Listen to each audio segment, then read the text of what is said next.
Looney Farm Guy here, and this is the Piccin Advanced Auto on Farming Simulator 22. This is by Piccin E and Connect Modding, 17.02 megabytes to download. It is 10 slots on console. This is for all platforms, PC, Mac, and console. I'm here on PS5 on Fox Farms. And this is an interesting bit of equipment. So where do we find it? Well, we're going to find it under plows. Now it's listed under cultivators on the Mod Hub, but plows is where you're going to find it. And here it is, the Advanced Auto, $99,000 to purchase. So it's not cheap. It also requires 603 horsepower to operate, which is staggering, in my opinion. Probably something that is actually real to life. So this is based on a real life piece of equipment, I'm sure, with the numbers like that. 8.9 tons, 6.6 meters wide at 6 mile per hour working speed. So it's not fast and it's not easy to pull. It is a subsoiler, it looks like. With a roller at the back to, well, we'll show you what it all does. It's actually pretty neat, and it's very well designed.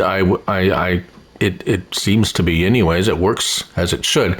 We'll get into that anyways in a moment. No options, as you can see here. It is what it is.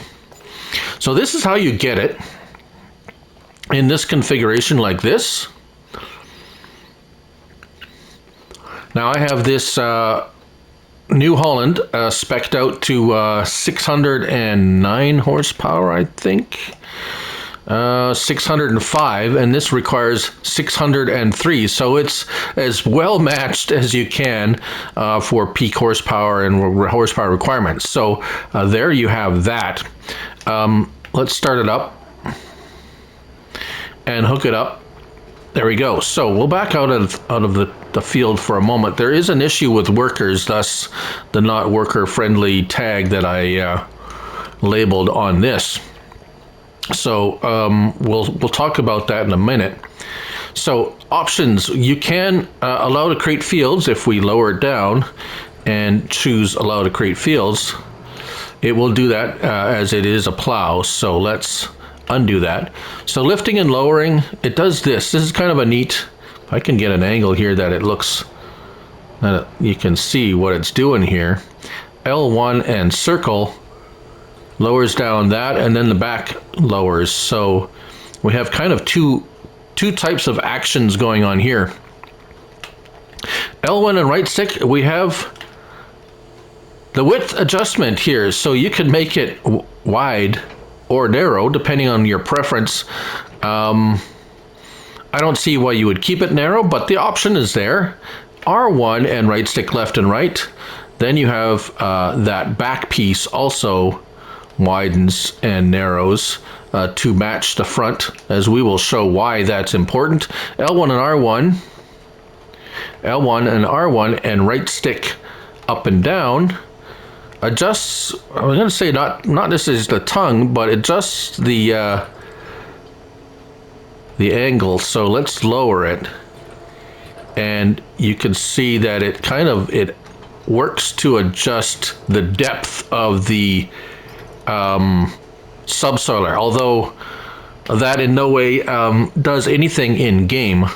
However, it's kind of neat that the option is there for those of you who like to play kind of more realistically.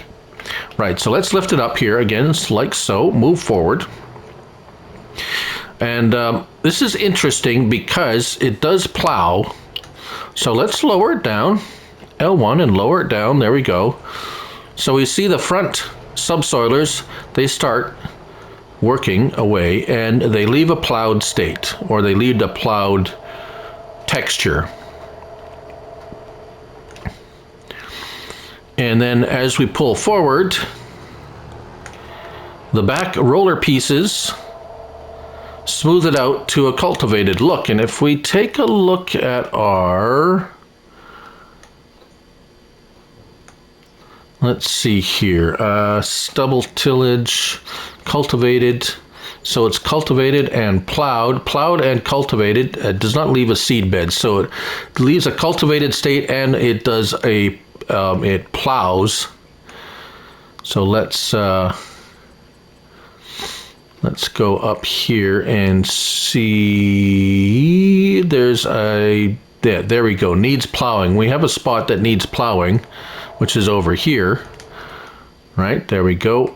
Let's take the weeds off. There we go. Now it's pretty obvious to see. I did a little bit of a corn harvest here, so that requires plowing, just to demonstrate if it needs plowing or not, or if something that if an implement removes the needs plowing state, and as you can see, yes, it does. So it's all good there. Right. So if, for instance, just to demonstrate, we narrow that back piece down and we lower it again and we go forward, you can kind of see what's going on here. So it's really a visual aesthetic thing. You can plant over plowed field and it doesn't really make any difference that I know of, at least not on console. Now, let's widen that back out. Hire a worker, they seem to be okay until after they finish the second pass. So let's come up right here. So I had this on the narrowest setting, and I had this on the widest setting. And that was not from this, that was plowed before. So what happened over here, he would go up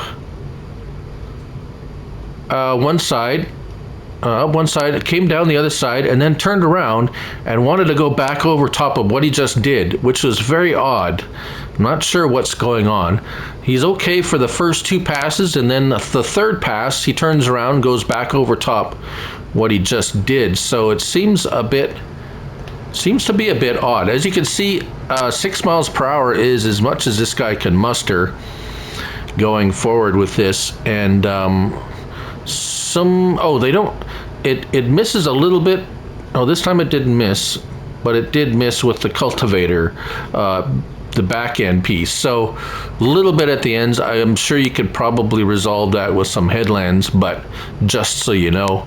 So as you can see, the turnaround's pretty good, and he understands the width of where it's set. So that's impressive, actually, because that's a manual. It's not an unfold or anything. It's a manual adjustment of how wide that is. So I didn't try intermediate sizing, like just a little bit smaller, but that's pretty much it. A very interesting piece of equipment, and I'm not sure why the worker ends up going and turning around and going back over top of what he just did. But there you have it. That's the Piccin Advanced Auto by Piccin E and Connect modding. 17.02 megabytes to download and 10 slots on console. Thank you all for watching. I'm Looney Farm Guy, and remember, it's only a game, so till next time, bye for now.